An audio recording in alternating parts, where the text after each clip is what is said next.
I'm George Chambers, president of Solar Unlimited, based in Delaware.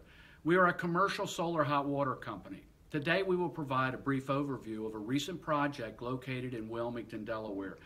The information discussed here and other support material can also be found on my website at www.solarunlimitedna.com. The Lorelton Assisted Living Community is located in the historic and charming Charles B. Lohr School. The neighborhood-style community rests within a quiet suburb of the city, offering the largest apartment with huge windows and high ceilings.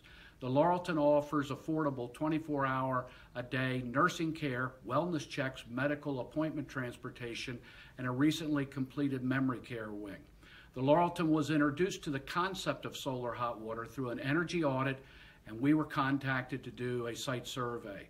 Our analysis was based upon the current capacity of 100 residents using 18 gallons of hot water per resident per day and confirmed by Gray Line Company's ultrasonic flow meter over a 7-day period of time.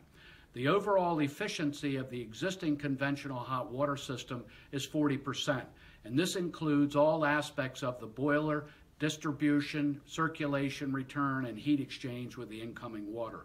The goal for solar hot water is to preheat the cold water supplied to the building from the city. The assumptions for assessing the potential energy savings for solar preheat are based upon the meteorological and environmental conditions at the exact building location. This analysis is performed by a PolySun engineering simulation model that surveys the combined solar and conventional hot water system performance. We determined that a solar preheat system consisting of 20 collectors, a skid-mounted heat transfer station, and an 800-gallon atmospheric stainless steel solar storage tank will provide 60 to 70% of the annual hot water needs during a typical year. The system is monitored and controlled by Solar Wave Energy's technology in real time, 24 hours a day. By using internet access with either a smartphone, a computer, or your building backnet system, you can see what's going on at any time, and the system sends alerts. This software will permit the precise measurement of the hot water production in order to verify the energy savings. The projected annual energy savings based upon current energy costs will be approximately $8,000 to $9,000 per year or more.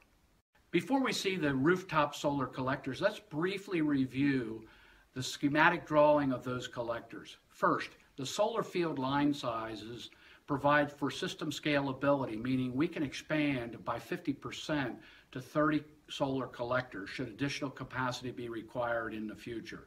Next, the size of the copper pipes that bring the water to be heated to the collectors begin in a mechanical room at 2 inches.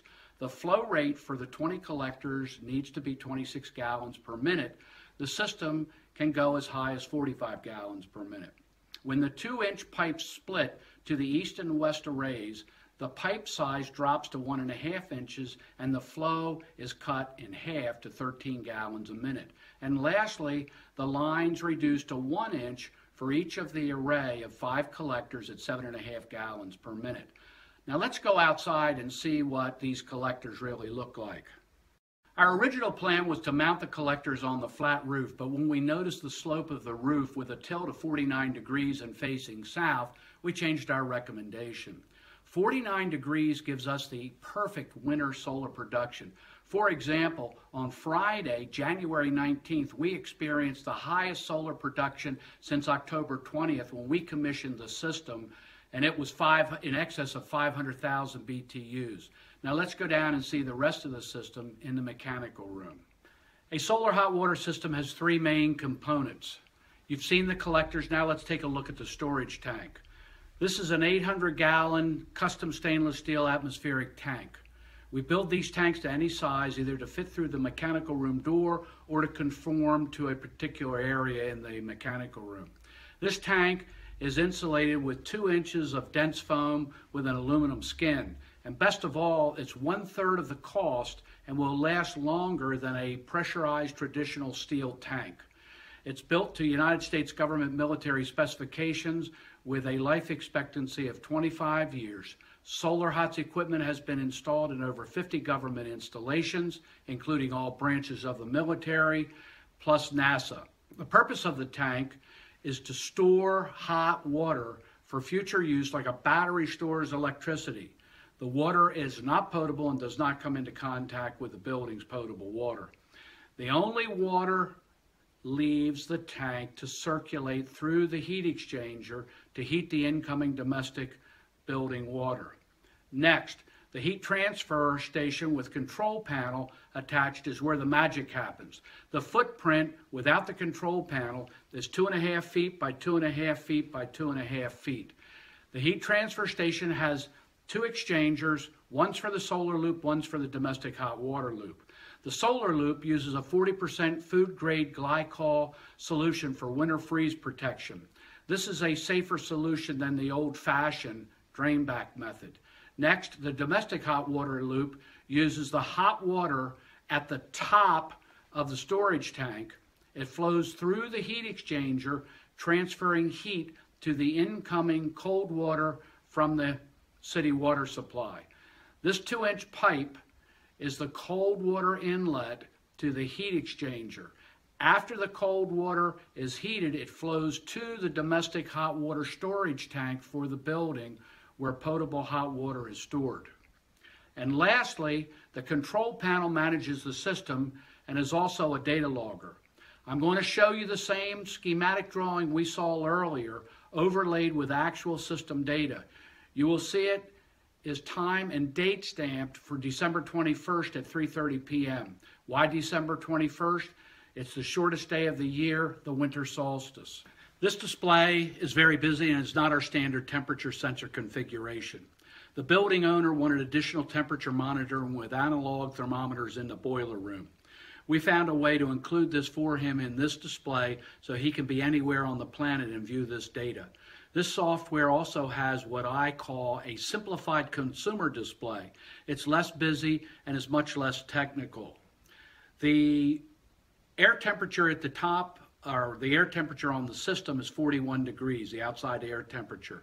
The collectors on the roof are all at 125 degrees, and down at the incoming cold water, temperature coming into the building is 47 degrees.